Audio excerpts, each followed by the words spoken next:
Hi, what if I told you that you are possibly already enlightened? It's so interesting, all the conversations we're having, right? Let's say in the public forum of YouTube or in any other kind of seminars, workshops, and videos, conferences, anything like that, or books that you read. You may internally go all the time, yes, I know. Yes, yes, I've realized this. I know that. And you are still kind of chasing this state of enlightenment.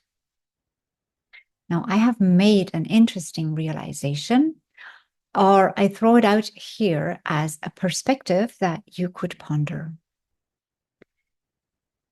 This realization is that a lot more souls, people, are enlightened than we think and than they think.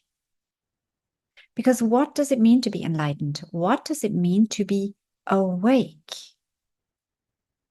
To be awake means to realize who and what you are, right? So that you're a part of source energy in a physical experience, and to realize everything you're not, meaning your ego, your constructs, the illusion of the world, your perceptions, perspectives, everything like that comes and goes, everything you're not, right? And then also to realize the fundamental truth that all comes from the one source, all is one, the law of one, right? Unity is the basis of everything. And we're all connected somehow. So if this is, and this is kind of like throwing it out there in simple, understandable ways, but if this is kind of basically what enlightenment is about, then many of you are there. You know, and not just you have understood this, but you know this to be true. And still, you might chase and search for enlightenment. And I tell you now why that is, and I tell you what to do with it. This is because you have made up a certain image of what enlightenment is, also probably based on the examples of enlightened beings that you have from Buddha, etc., that you think an enlightened being should be like this, or should behave like that, or should think like this, should feel like that.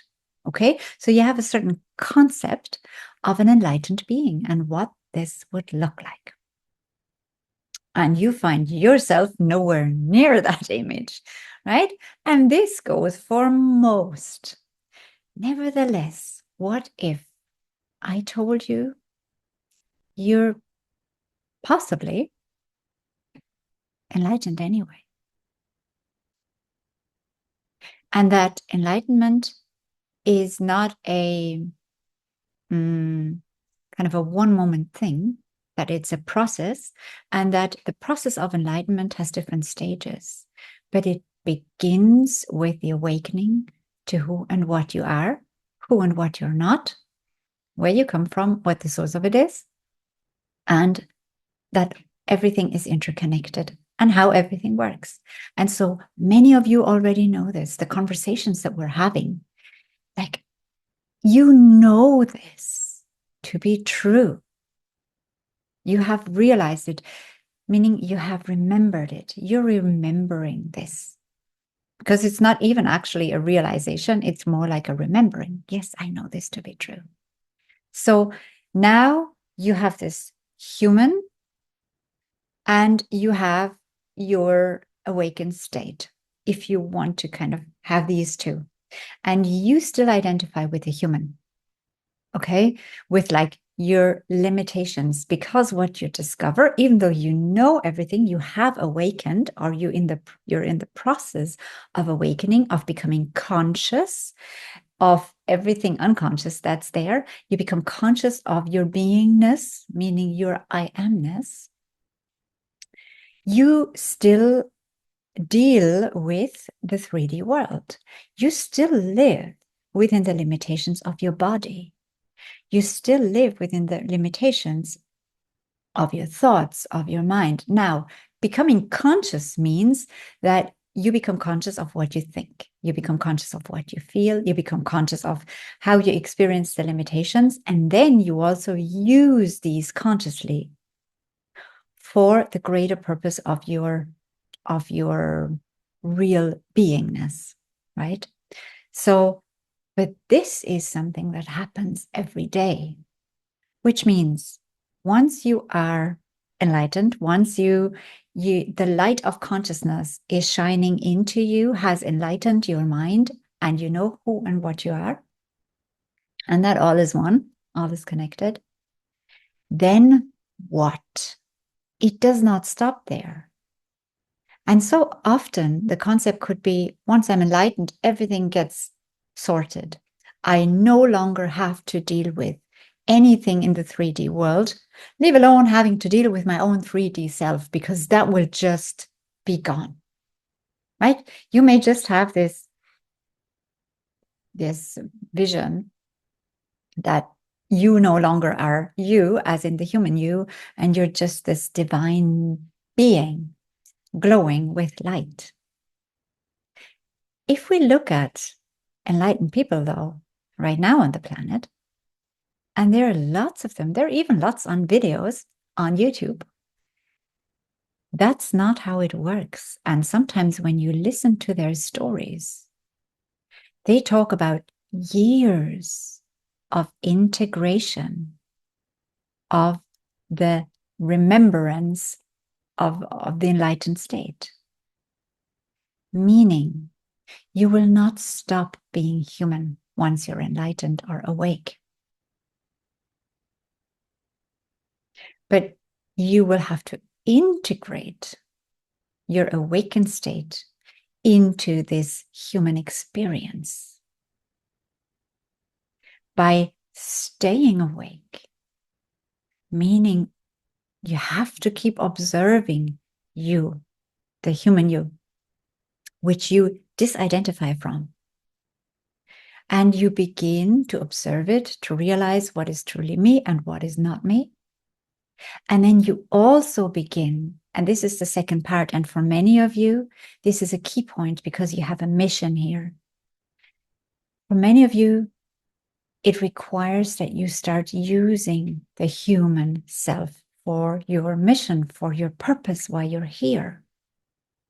Oftentimes it involves supporting others in their awakening journey, or offering healing to people, or bringing the light of consciousness here by maybe radiating love or imparting wisdom, whatever it is. But you feel this calling, and this requires of you not just that you become aware of it, but that you start using your human incarnation for it. Because once you have awakened to the divinity within yourself, to the realization, I am the divine in incarnation, in form, in creation. I am divinity. I am God. I am source energy. Once you realize that for yourself,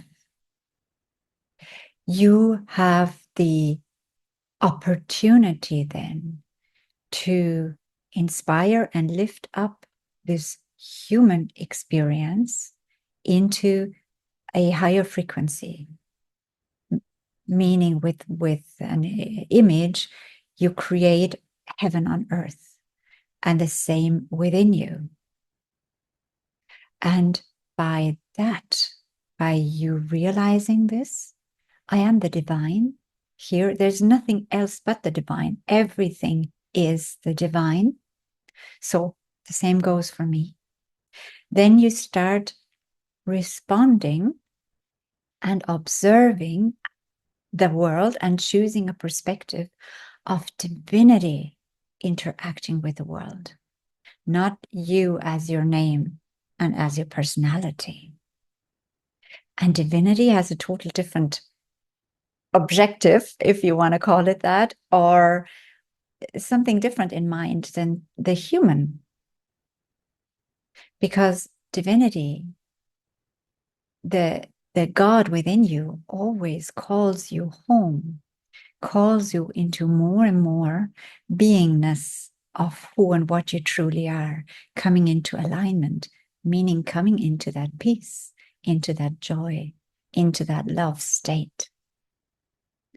And then sending this out onto the planet and onto your fellow humans, to your siblings, to lift them up and to help them remember who and what they truly are. But this is a process, like integrating, or let's put it in different words, taking on the perspective of your divine self and living from that state of being, and then acting through the human self and sending whatever it is you bring through the human self into the world. That's the task. In other words, God cannot speak if you don't speak. If you don't agree with allowing your true state of being shown here, being spoken here, God can't do it, because that means you replace your state of being by the ego, and you speak from the ego, or you act from the ego, right? In the end, it's all divine. It doesn't matter. But that's the construction. That's the illusion. So if you offer yourself to the divine as a channel, as the ambassador here to express the divine on the planet, then you're fulfilling your purpose. That goes for a lot of people.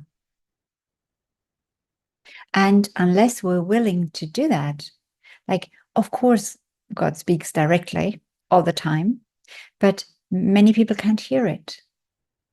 Many people are not aware of it because it's so subtle within them, or they don't trust that inner voice. And so then it takes awakened humans who transport that, who bring those messages, verbally even often, out into this world, or with their healing abilities. So I invite you now to no longer chase or search for becoming enlightened and then hoping that this will be the final state while in this incarnation of everlasting peace and joy and bliss. That's not how it works, generally. What if you realized that maybe you already are enlightened, and now you're finding yourself in the process of integration? Now it becomes interesting, because what many come to me with is this conflict of, I know what I am, I know who I am, I know all is one, I know they're all my brothers and sisters, but this world really pisses me off. This world really annoys me. These humans are driving me crazy. The evil here is unbearable. The unconsciousness is unbearable. I can't deal with it. I must not be enlightened, because otherwise I wouldn't feel this. I wouldn't see it that way. I would not have those responses or reactions within me. And I think that's a misperception coming from the ego state of consciousness, the self-identified state of consciousness. Because once you know the truth, you are still here and you still see everything. Now, what you do then is, but this takes dedication and willpower and surrender. And yeah, the word dedication comes up again and again. Dedication to actually view the world from the higher perspective, because we're conditioned so much to view it from our human perspective with all our judgments. They're driving me crazy, right? They are wrong with what they say, what they do, what they impose on others. They're wrong. This is all wrong. It should be different, and so on and so forth. That's the human perspective. Now, the higher perspective still sees all this. It's not like, oh, all is well, tiddly. Who cares if there are people tortures and if there's suffering? It's all fine, right? That's also what many people fear about enlightenment. It's like, does this mean that I no longer care? No, absolutely not. It means you come into this state of love and wisdom, but you do not leave the state of humanness as such, because it's present as a perspective, and it's always available as a perspective. And Ra in the Law of One describes this as the balancing of the perspectives. You hold both perspectives simultaneously. And you've possibly heard me say this before. You hold both perspectives simultaneously.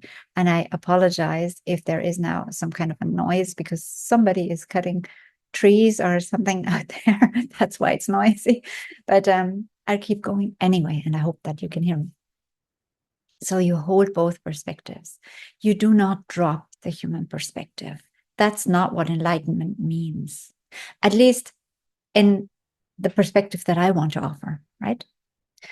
But you manage to hold both, and you manage also to still have your preferences, still have your biases, still have your path, still have your own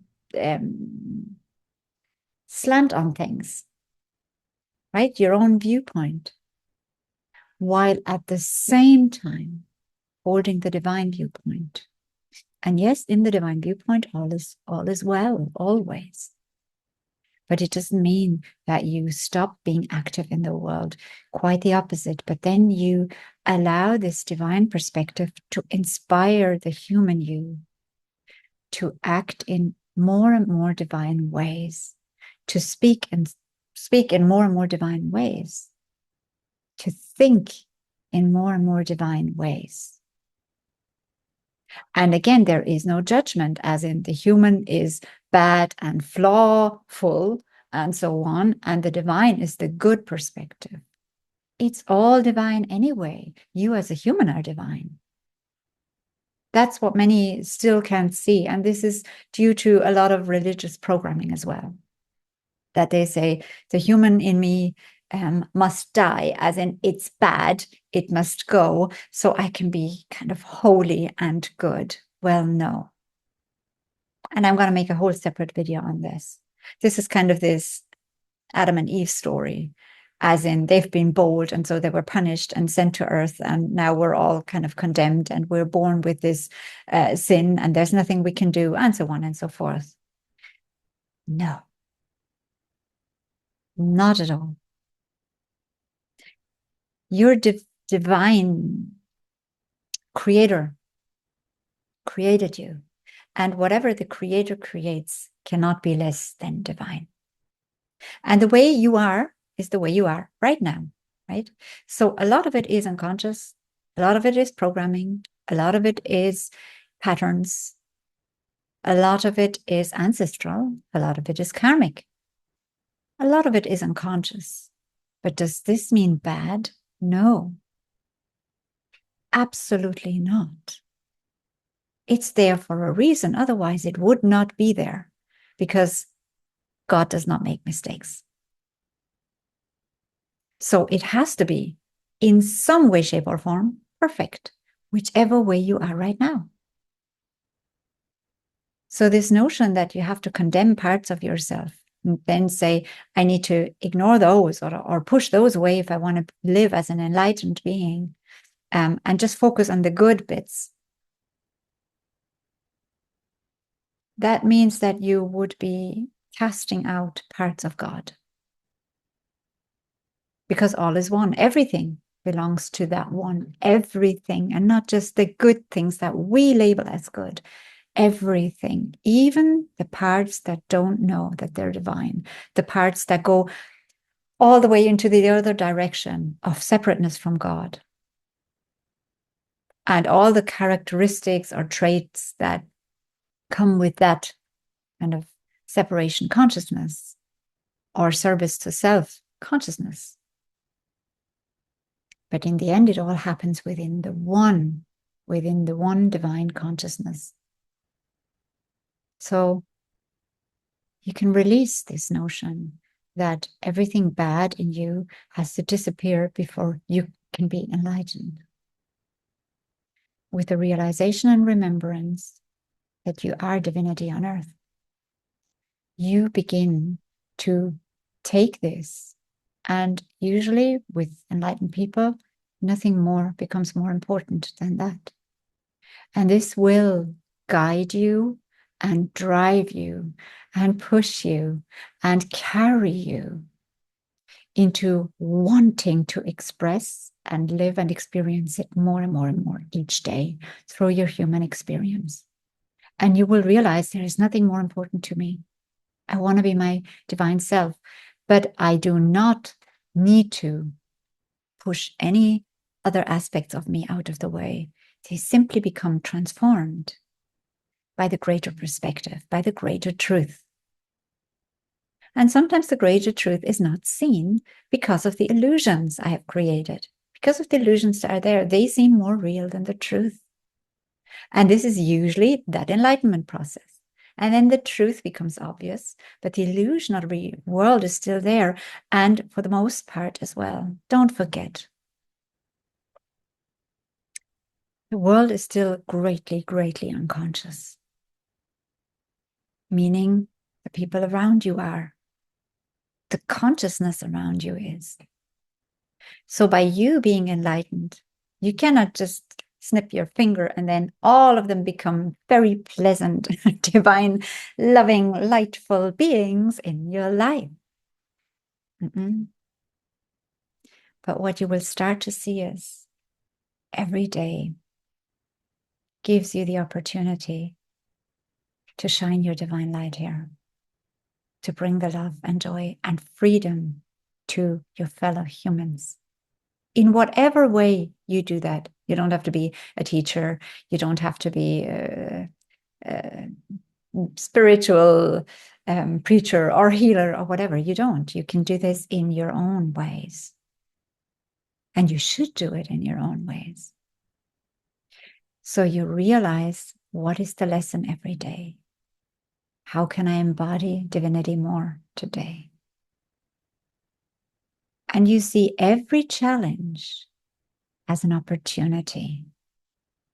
This is what Ra in the Law of One calls catalyst. So every difficult human, every difficult politician, every evil that you observe, every difficult situation, every difficult emotion or thought within you becomes your teacher, your inspiration, and your opportunity. Enlightenment does not mean that you don't have these challenges, these observations, that everything all of a sudden is rosy for the rest of your life until you close your eyes. No. Because why? Why did Jesus, for example, have such a difficult life, especially at the end? If he was so enlightened, why didn't he just walk on clouds then for the rest of his lifetime? He could have had it easy. Like, he was kind of a magician, right? He could heal and perform miracles, and he could have created a wonderful, beautiful life for himself, no? Well, no, he was still living in a world full of oppression, full of lies, full of brutality, deeply entrenched in unconsciousness and separation consciousness from God and from each other. He still continued to live in that world until his last day. And he experienced everything fully from that world. Everything. He experienced all those dark shadows, the pain, the suffering, the loneliness, everything that we're experiencing So what good would it be if we became enlightened and were no longer available to suffering humans? Because it's like, we did it, we're no longer suffering, and we're totally happy and blissful all the time.